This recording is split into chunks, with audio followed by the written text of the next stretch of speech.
cita-cita iki kok ya akeh men to wong lanang sing bundir mergo apa? Panggah mergo wong wedok kasuse asmara panggahan ngono lho.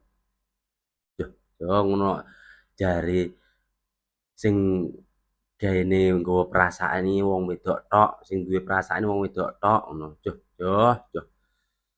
Po wong lanang dikira ora duwe perasaan ngono. Yo ora.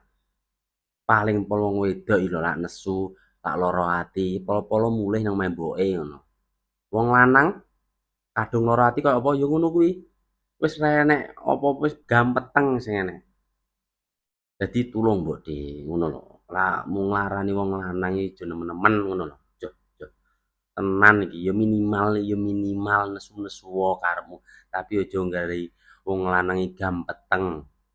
Dong apa ora? Joh, joh, joh.